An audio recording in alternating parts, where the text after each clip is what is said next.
What's going on, guys? My name is Christopher and welcome to It's Complicated, the show where I talk about and showcase wristwatches. So if you love watches like I do, you're going to want to hit that subscribe button, click on the bell, and you'll be all set. Today, we're going to be looking at 4 different Submariners from the past 25 years or so and just talking about some of the changes and improvements Rolex has done in the past 25 years.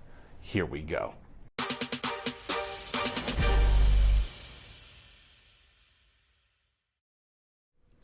So today I have 4 Rolex Submariner dates in front of me, and I wanted to talk to you guys about some of the changes Rolex has made to the watch over the years.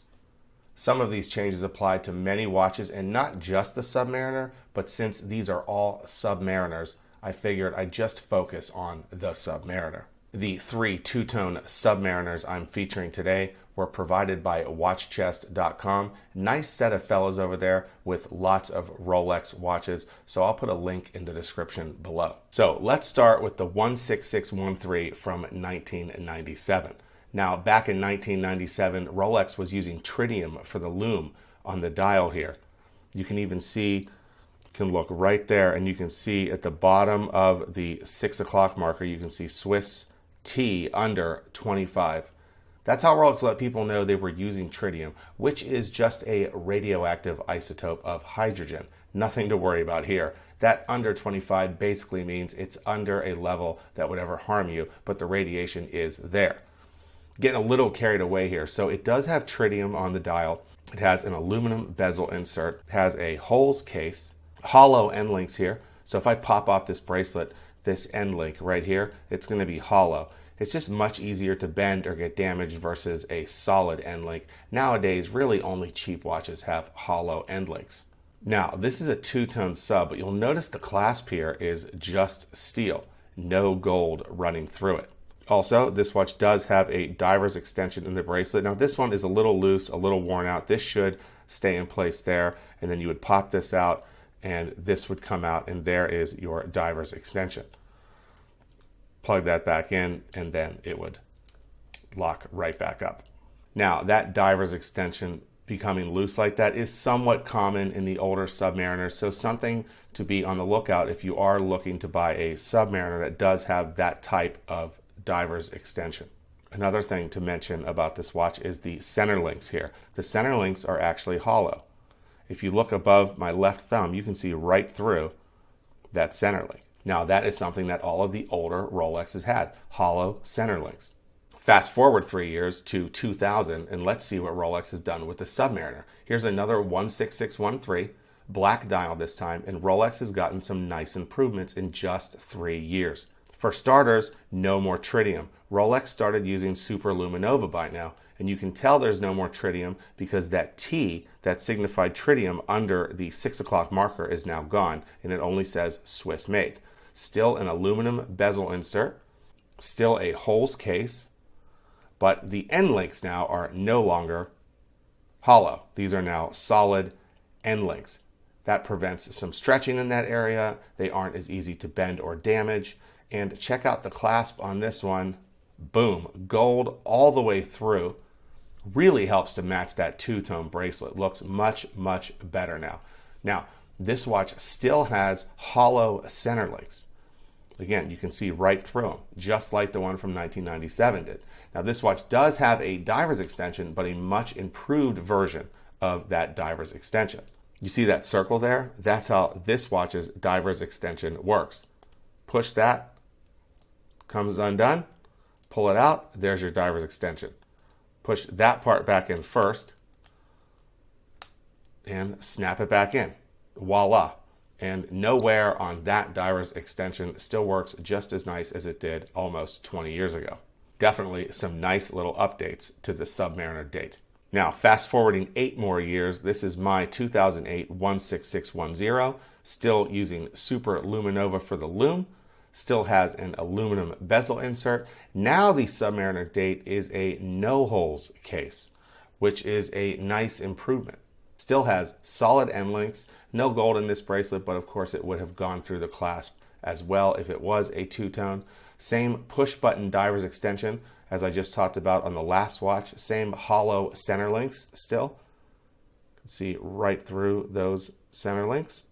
The only main difference from 2000 to 2008 was really the no-holes case in 2004, and at the tail end of 2007, they started adding that inner bezel engraving that you can see on this watch. Now, if you look right above the 30, you can see the laser-etched Rolex crown there, and that's another thing that they started doing around this time compared to 2000. That's not going to be in that 2000. That's actually inside the sapphire crystal. And of course, that's just another little anti-counterfeiting bonus that Rolex started to do around this time. So those are the really only upgrades that happened in about 8 years for the Submariner date.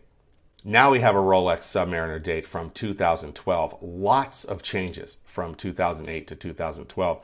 Now there are so many changes, this watch even gets a new reference number. The reference number is now 116613 versus the old two-tone Submariner dates, which were just 16613s. To start, no more superluminova. Now Rolex is using their in-house Chromalight lume. Here's a shot of the Chromalight, and here's a shot of the superluminova. Personally, I kind of like the glowing green better than the blue, but the blue is easier on the eyes. Now the next big difference is the bezel insert here. The bezel insert is now ceramic. It won't scratch like aluminum will at all. A big improvement. Also, look at how much bigger the hour markers are on the new Rolex Submariners. Here's the old one, and look how much bigger they are. This watch has that inner bezel engraving like my Submariner does. Now, this watch has a no-holes case just like mine, but look at the lugs. They made the lugs a little bit thicker on this one and a much thicker crown guard as well. And this watch has solid center links, which makes a big difference in weight, especially on this one since they're solid gold. Now, this 2000 two-tone is 151.5 grams, and the 2002 one is 172.9 grams, which is about a 13 gain in total weight just from having the solid center links. Pretty significant. Of course, some of that weight is the thicker lugs and the thicker crown guard as well.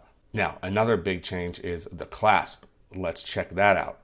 It doesn't have that camo clasp like the older Rolex Oyster bracelets did. This is clearly its own clasp, and it looks really nice on this watch. I still like the camo clasp as well, but this is a great update. Let's talk about the diver's extension on this watch. This is now using the Rolex Glide Lock clasp. Check out how awesome this is. You can make a real micro adjustment here. You just pull this down, slide this, snap it back up, and that's it. Maybe you're just out in the heat or something and you're really sweaty and you want it just a little looser. Boom, pop this down, slide this a little forward, pop it back, and that's it. You've made it a little looser. The Glide Lock clasp is easier than ever, and it is such a nice improvement that Rolex has done with their clasp. And what's amazing is all four of these watches are using the exact same movement, the Rolex in-house 3135. And guys, that's about it. In the past 25 years, you can see that Rolex has done a lot of changes and improvements on that Submariner date. We looked at a 1997 16613, we looked at a 2000 16613, a 2008 16610, and of course a 2012 116613. So let me know what you guys think. Did I miss anything? Did I forget something? Because I'm sure I did. I'm certainly not perfect, but I appreciate you watching the video. And that wraps up another episode of It's Complicated. Don't forget to subscribe to the show, like this video, share it with all your friends, and I'll see you next time on another episode of It's Complicated.